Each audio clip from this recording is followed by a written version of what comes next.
भारत सरकार की महत्वाकांक्षी प्रधानमंत्री ग्राम सड़क योजना का मकसद ग्रामीण इलाकों को बेहतर, सुरक्षित और टिकाऊ सड़क सुविधा देना है। लेकिन सोनकच्छ क्षेत्र में कई सड़कें इस दावे को झुठलाती नजर आ रही हैं। लाखों रुपए के संधारण का प्रावधान होने के बावजूद जमीनी हकीकत खस्ता हाल सड़कों की पोल खोल रही है। सोनकच्छ से जलेरिया तक लगभग 8 किलोमीटर लंबी सड़क का संधारण ठेका अंजलि कंस्ट्रक्शन इंदौर को 7 जनवरी 2023 से 6 जनवरी 2028 तक दिया गया है। 5 वर्षों के लिए 21,09,220 रुपए की राशि स्वीकृत है। बोर्ड पर स्पष्ट उल्लेख है कि साल में 2 बार गड्ढों की मरम्मत की जाएगी, झाड़ियों की कटाई करी जाएगी, रोड शोल्डर सुधार किया जाएगा, पुल पुलिया की देखरेख तथा नालियों की सफाई की जाएगी। लेकिन सवाल ये है कि जब कागजों में सब तय है तो सड़क पर जगह जगह गड्ढे और दरारें क्यों हैं? ग्रामीणों का आरोप है कि कई जगह शोल्डर धंस चुके हैं, बारिश में जलभराव आम है, मरम्मत कार्य आधा अधूरा किया जाता है, इंजीनियर मौके पर नजर नहीं आते।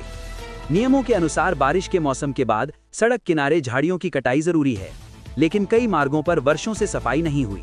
झाड़ियां सड़क तक फैल चुकी हैं, जिससे सामने से आने वाले वाहन दिखाई नहीं देते। गंधर्वपुरी रोड स्थित माली घाटी के पास झाड़ियों के कारण हुई दुर्घटना में समीपस्थ ग्राम बैराखेड़ी निवासी एक शिक्षक की मृत्यु हो चुकी है। इसी तरह अगेरा फाटा से जामगोद मार्ग की हालत भी बेहद खराब है।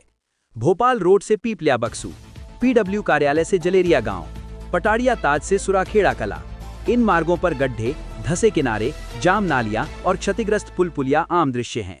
रात के समय छोटे वाहनों के लिए ये सफर जानलेवा साबित हो रहा है। आखिर जिम्मेदार कौन? ग्रामीणों का आरोप है कि अधिकारियों की चुप्पी के कारण ठेकेदार मनमानी कर रहे हैं।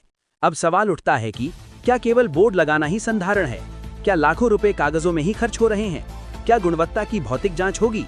लोगों ने सड़क की गुणवत्ता की जांच और जिम्मेदार एजेंसी पर सख्त कार्रवाई की मांग की है। प्रधानमंत्री ग्राम सड़क योजना के मुख्य महाप्रबंधक जीवन गुप्ता का कहना है, क्षेत्र की कुछ सड़कों का हाल ही में मरम्मत कार्य पूर्ण कराया गया है। जलेरिया रोड की सड़क खराब है, जिसका टेंडर पूर्ण होते ही सुधार कार्य कराया जाएगा। अन्य सड़कों का कार्य भी शीघ्र शुरू किया जाएगा। अब नजर कार्रवाई पर है। ग्रामीण इलाकों की जीवन रेखा कही जाने वाली सड़कें अगर खुद ही खतरा बन जाएं, तो जिम्मेदारी तय होना जरूरी है। अब देखना यह है कि प्रशासन केवल आश्वासन देता है या जमीन पर भी सुधार दिखाई देता है।